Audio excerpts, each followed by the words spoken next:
mama akwaba eba NYANSAPO kasafonyini eso na ene de yababa be piem ewo offenso yaka offenso a na ese enye kroketo akura ana enye oman ketwa ewo Ghana anase Asante memu na ene sei yewura yade nyina na Wiafe Akenten otosomiensa otiase no yo offenso manhene ekọ ne krachi no ene nananom anu akobenkrumu a sabre yade yewura ato empemu a adofo ne ajanfo ehwe nani achi esu eja no ekwan ene areho aba brichi abo ama odupon kese etutu ene wofe soman omani abrepa omani atai kokowa areho ahye wonso empani se de okone ekra no na de wadi kan so ene etu na chirija sabre na Wiafe Akenten otosomiensa ono ne samafofra a wokọ enti ebe wusubi agunu so na eja wokọ wonyamane ebosubi akwa akobo akire nananom a edikan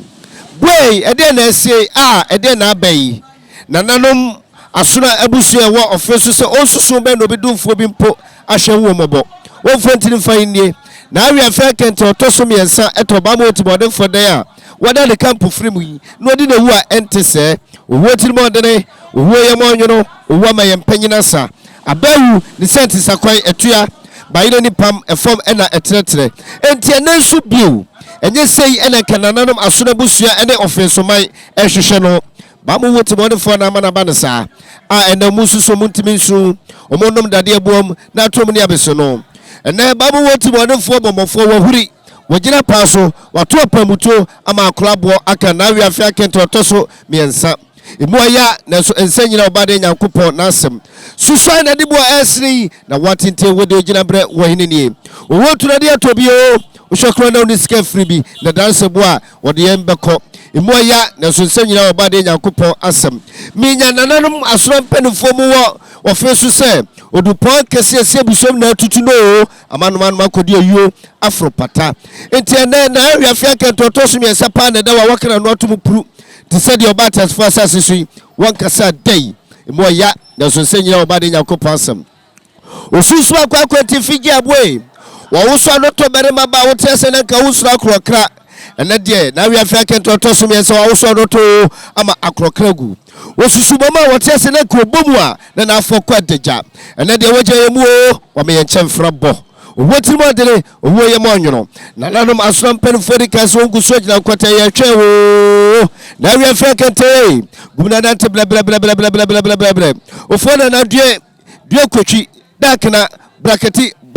braketi onyame onfa wonko dabi ye behiem na nanom nyina se nantie otufo se to babi Asante mewura oso omammo ene adwuma oba transfer asase obaye ne sompa obesom no nyame ofa wokra ensieye dabi ye behiem Abusua se wohwe babia yedri ya yedaso NYANSAPO yisane madwemba sese yedoma ato santene ebeyi a na chese Ghana mampanyini na bidi eche His Excellency Dr. Alhaji Mahmoud Bawumia wono na chese wadru dwabonase a enya asemketwa kra ene edika aka kiremo se eyi nya asemketwa yenwo Asante mantem so afo Simon wose mensa woka enintin retwura edi Ghana mampanyini abedi eche Dr. Alhaji Mahmoud Bawumia se wohwemu anache se osana abosumi no ne de tosonso ena Ghana mampanyini abedi eche yi wo no ewo afiapem ankono adusia eminsa 7th October 1963 ena wo Dr. Alhaji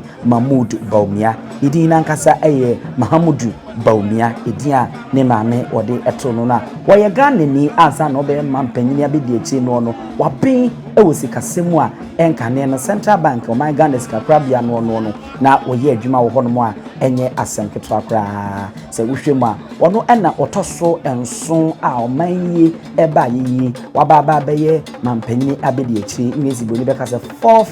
Ghanaian Republic anase Vice President a wono ewo hono a wabepimo enye asemketo wono 7th January 2017 mu champion nudun so no ena mampanyini abedi eche obaya obedi ade se Vice President of Ghana bra wona na ado danko akufo ado wono mu edi enkunimfi champion mienu ene edu ensia abato no emu ewo hono mo sa wohwe Ghana mampanyini abedi eche a ene wodi nani akire mu ewo ye nana Wiafe Akenten DOTI asia na se se die nyina yenim no amanyoko a wofiri mu no no New Patriotic Party ne yere Samira Bawumia ne hokani no ne papa owo no Mumuni Bawumia na ne maame a owo no so no friend Mariama Bawumia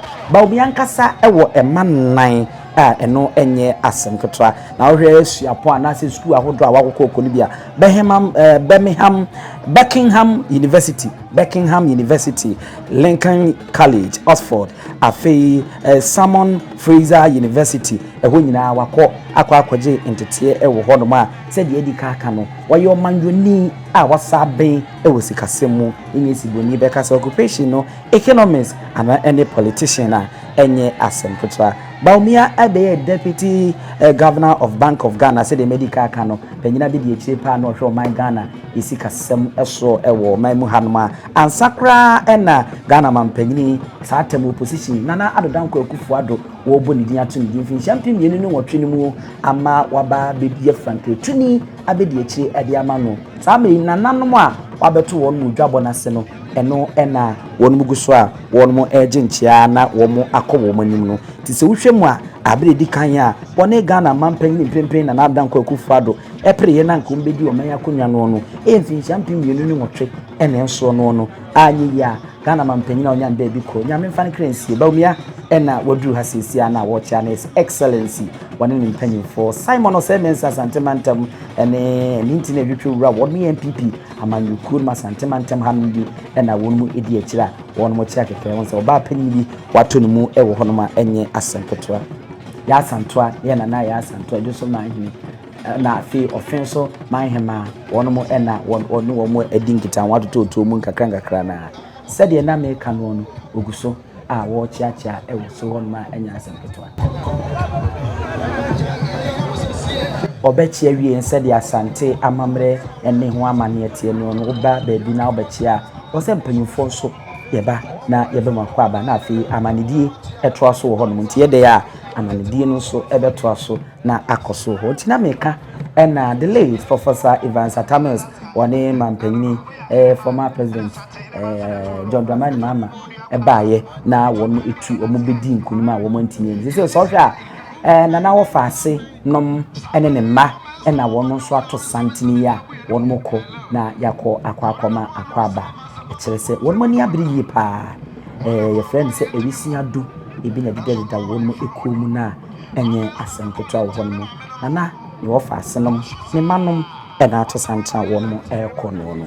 ti Dr. Alhaji Mahmood Bawumia se de miguso America no no ampanyina na dadan ko akufu ado se nya ne mugidie emanfin champion mienu ene dumienu no pansesa no se yi no se franketini ekunafo no we ye oba panyini de odi kan pa nana ya brago ono ena chese odi kan yo hene yire nana ya brago ana so hene yire ya brago ono ena sisi wobe wona edi kan ya wobe ya enye asampetwa ewo ehonomo no ti yeguso a na hene yire no ma sha ase a wono be yidie na yebehwe ne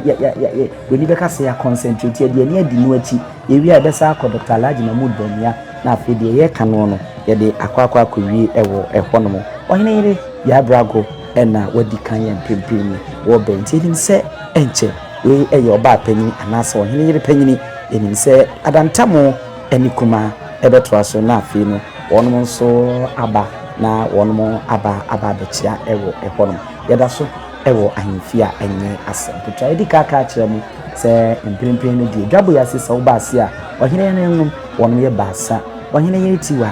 dodo na afa ne Sandra wono ena oyikuma ena ohene yire abana adoma wono odantamo ansana ohene yire nana ya brago wono ena ye penimpa wono so aba na mpempem de mu huni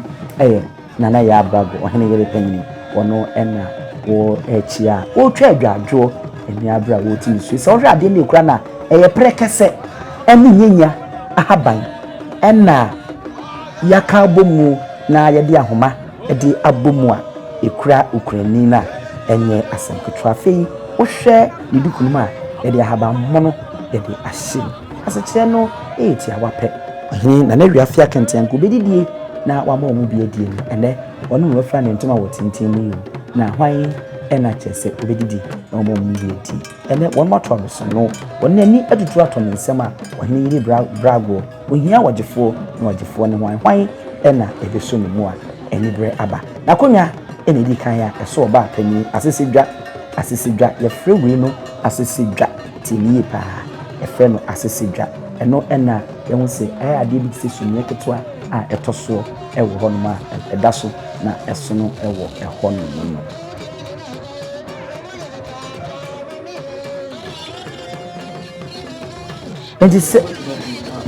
enti se ne tie no sa pepepe wahene yiri di kan na wo tie de nim sa abantamo no eto aso na kuma nso ato aso tie na ankasa ketwa ye nka ketwa e ka se wahene yiri kuma ono no na adantamo na ebeyi wahene yiri abradoma nso se ade ato nani sa wo hwa asensode a wahene yiri ya abrago ne kura no enu abi na ekura wahene yiri abradoma yi ono so prekese na ene nyanya haba ni bi ene yaka bomu a yede ade abomu na ayifu ape na ekura no wo hwe na buti na tuntum saa na haba mu no ehyimu ekire enibre a won mani abre na enne won nso no eso ate panyina won ne konna ekra na na ate a wokoyu kwan ene wagefo na wan na bebo won so to ne nsa kobenkum na wato ade abenifa wode ne nsa egwe tikire se mewu ade ayemiu kwan na ebebwane onyere abana adoma ono nso eno na sesidwa ena eno nso mo se eso abaya anase maame baako a odi edomo a edi na chinimu amaro bi se obi ye ba okura na ni kwa ni se mampani fo se mantam de samatie mampani eno fa na kakra kaza se edu satni ya na wo mo entuma ni fiano ebetumi apa bia betumi esi biko anam na yenu na ebia anusu na so e wo kutu ahwe basa ba panyifo ebomo aso se enema nti eda mo se man panyifo idi wo motia akokra de aso ni sa kan e ma lo se okunani yentia ni nsem so enkwa eyi bi ase na mmom pem enfanko sa eyesa de kutu kan nsem so wuni mpo na yeso wadu ba bia Ghana mampanyina bi de chiesie no Ghana chi ya mama ensa ko bunku na so de dem wa yesa bi o jiji adamu le se odade ye dinti odade it is excellence the kaladi no bo ko de hia eno nti e kona meka se ukodwabo bi ase na wo ye wadwen se bia wo de wuni na wo de nsa e koto tuni nsa no atia na obetwe nsa wa hia baba akokasa ompeni debi ni nipa no ompe mra ma ne kwan amamre ma ne kwan ene ho amane se wo de nsa beto obi ensem abra oyi kuna ta ne ti kuna ni bia enye ohene yire nko a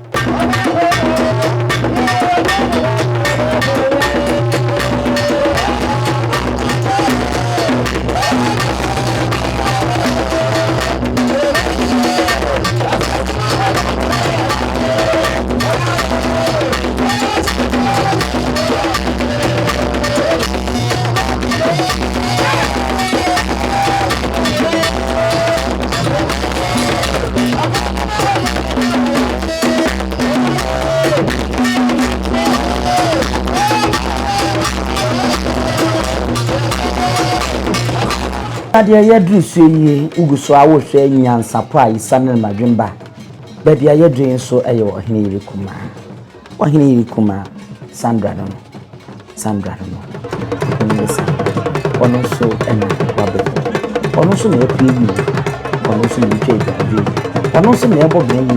ono so na ebi sibiti o tiem aji wadifo na my cry ena bisu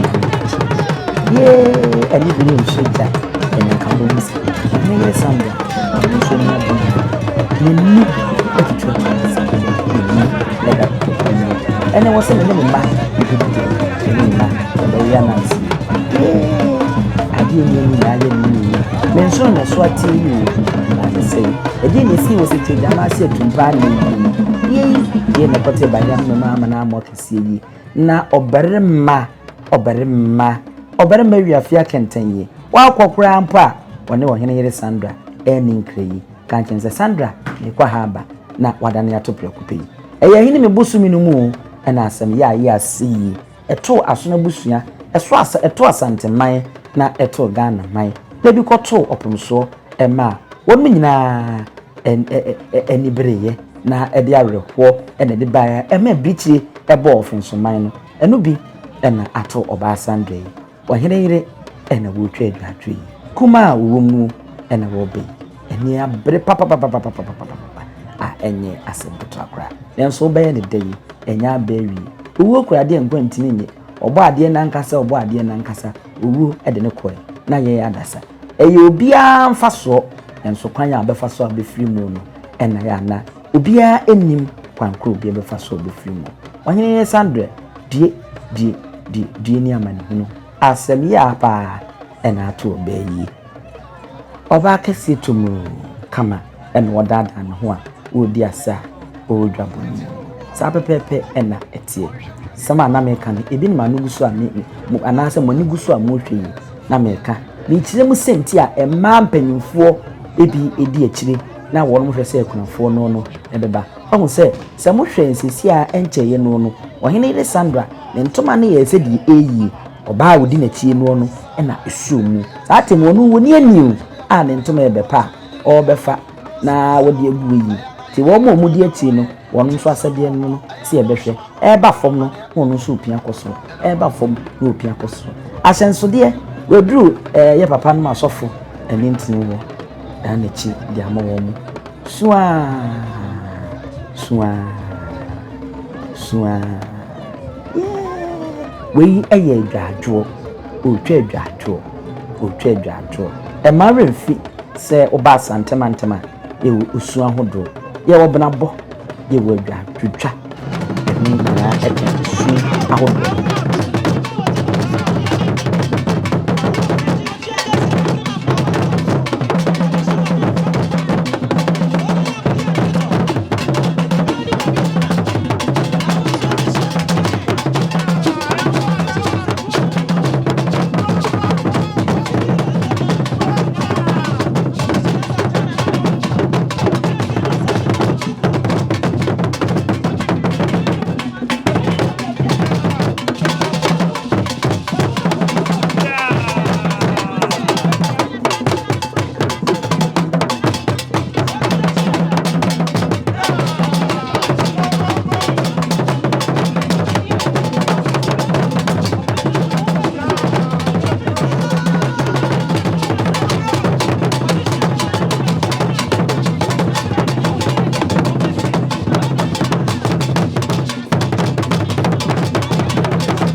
ayofo na chese eno no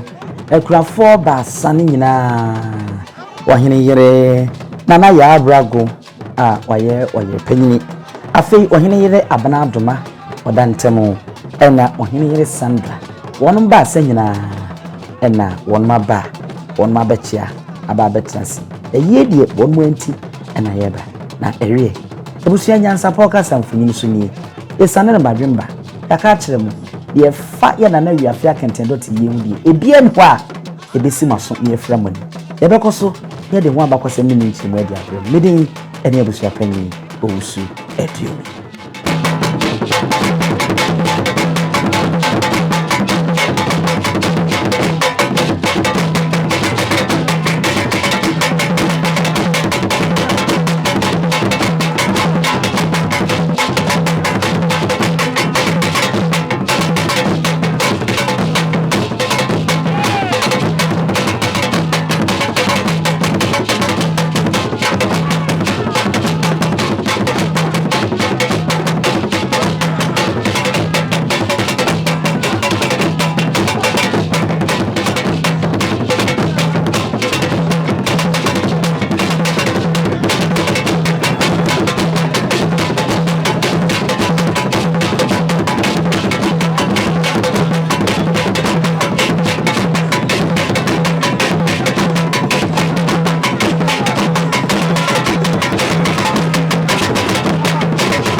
Penny wants na fie Emma Abibirem Blani pie frimantam be hin se pin enye nkwandewa na yesotro no wa ansa na odi asebe fita na no makode brensi am wa otua ne nsem mojabumo ni hu duanani wie klaman wo yesofo kra wonye ye bi tonte ye no nsa na ye fa NYANSAPO abone ntaka na mane yekese na ntakra abone de fanyinam kwatere kwa Madawro mountuma ye fe ni din de sey ni din de Obama akola wa no so pese utrimu usuma ense bratam sefanfam ne honhon hia na America sa sebe ka ya twa ni mu nyame nai ebu afa so enye de ya twa ni mu twa nyame sebedi akone bakwen bodi atwede na se kofi nro ni ya aben antima nyina ni mu ampata na wo yade ya